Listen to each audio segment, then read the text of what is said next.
des ouvrages, trouver des historiens pour pouvoir peut-être me contredire ou pas. Mais il suffit le rôle de la presse. Moi, j'ai compris clairement, comme l'a dit, les journalistes s'emportent de ce que les politiciens disent. Moi, je dis, j'appelle ça réfléchir par procuration. Donc, il suffit simplement qu'un politicien se mette devant dire qu'il n'y a pas de Tutsis congolais, une conférence de presse, et c'est fini. Les journalistes relayent, a dit qu'il n'y a pas de Tutsis congolais. Et dans le mental congolais, par exemple, les communs des mortels, qui ne peuvent pas trop réfléchir et apporter une réflexion lointaine, automatiquement il va se limiter dans ça. Je donne l'exemple comme Bitakuira, qui se met à ouvrir, qui dit que je les ai vus venir moi-même. Et les gens ont cru. Et pourtant, on a démontré qu'ils étaient ici avant. Parce que je peux poser la question. Quand l'homme blanc est venu, cet espace retour-là, qui était là-bas? C'était les Balouba? Je ne sais pas.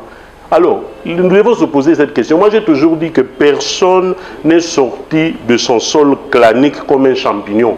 Nous venons tous de quelque part. Et aujourd'hui, si les Pygmées se proclamaient que c'est nous qui sommes ici, on va tous nous chasser.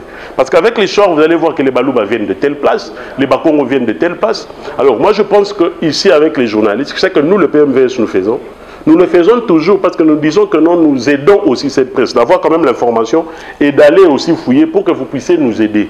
Parce que tant que vous restez dans la logique, les Tutsis sont des Rwandais, nous sommes agressés par les Rwandais, ça devient maintenant un mandat. Donc il suffit simplement que quelqu'un dise, nous sommes agressés par les Rwandais, on applaudit. Est-ce que vous pensez vraiment, j'amène vraiment quelqu'un à réfléchir, chacun, est-ce que vous pensez que c'est ça la solution? Non. Nous, en tant que journalistes, vous devrez organiser, moi je suis très content de cette conférence, discuter même avec ceux-là qui n'ont pas de même avis que nous. Nous devons réfléchir ensemble, en tant que jeunes, en tant que journalistes. Qu'est-ce que nous pouvons faire pour remédier à ces problèmes? La solution, c'est quoi? Je donne l'exemple, je n'ai même pas besoin de le parler, mais je donne l'exemple. Quel est le journaliste qui a déjà eu le courage lui-même, parce que vous avez droit à l'information, entrer en contact avec les rebelles, que vous appelez les terroristes des M23, pour leur dire pourquoi vous êtes en train de conquérir les villes? Quel est le journaliste? Pourquoi? Parce que les politiciens nous lancent quelque chose dans les visages, très sensible. Et un Congolais, quand il entend très sensible, il fouille. Quand il entend que l'autre l'a arrêté, il fouille. C'est là où maintenant on nous empêche de connaître la vérité. Là, je le dis clairement, pourquoi? Parce qu'au niveau du PMVS, on est là que pour dire la vérité. Quand la délégation du M23 est venue ici à Kinshasa, quels sont les journalistes qui savaient? Non. Maintenant, les gens connaissent le M23 parce qu'ils sont en train de conquérir les villes. Mais qui s'est déjà posé la question quand ils étaient venus ici, en 2019, ils étaient venus faire quoi? Qui s'est déjà posé la question, par exemple, quand ils conquéraient les villes, c'est que, par exemple, non, on doit arriver à réfléchir. Moi, je me dis que si on n'arrive pas à réfléchir, on ne va pas aider les pays. Nous devons travailler en interaction avec le gouvernement congolais. Vous, les journalistes, par exemple, vous partez voir Mouyaya. Bon, Mouyaya, tu nous dis chaque jour ici à la conférence, nous sommes agressés par les Rwandais, tout ça sont des terroristes. Ils étaient venus faire quoi? Qu'est-ce qu'ils veulent? Qu'on nous dise la vérité. Qu'on nous dise simplement, on a besoin juste de la vérité. Parce que là, maintenant, nous sommes en train de jouer le jeu des politiciens. Ils nous disent A, nous allons là. A, ils nous disent B, nous allons en B. Et en fin de compte, on ne mange pas.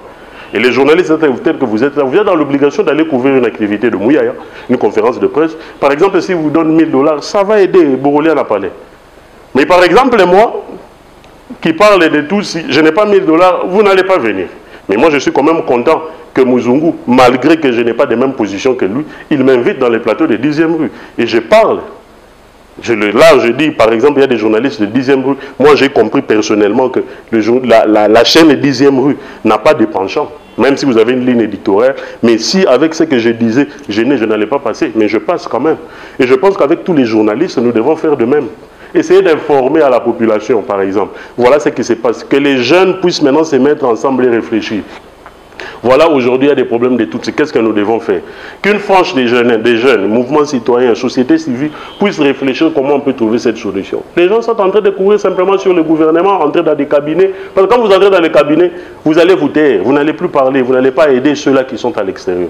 C'est pour cela que non, le Congolais, moi je me rappelle à l'époque, pour conclure, quand j'étais enfant, il suffisait que Mobutu parle à la télé, mes parents étaient en train de faire une expression, j'avais compris directement que Mobutu ment. Pourquoi j'ai grandi avec ça? Mobutu est méchant, Mobutu est méchant, Mobutu est méchant. Nous avons grandi avec ça. Tout le monde aujourd'hui aussi a grandi avec Muammar Kadhafi est méchant, Muammar Kadhafi est méchant et tout. Saddam Hussein est méchant, Saddam Hussein est méchant. Mais aujourd'hui, si chacun lit, il va voir pourquoi est-ce qu'on a tué Muammar Kadhafi? Pourquoi est-ce qu'on a tué Saddam Hussein? Pourquoi est-ce que Mobutu est parti? Tout cela. Moi, je me dis que nous devons entrer dans des résolutions des problèmes au lieu de se lancer, planter par des politiciens, par-ci, par-là, parce que nous continuons à réfléchir par procuration. Merci beaucoup.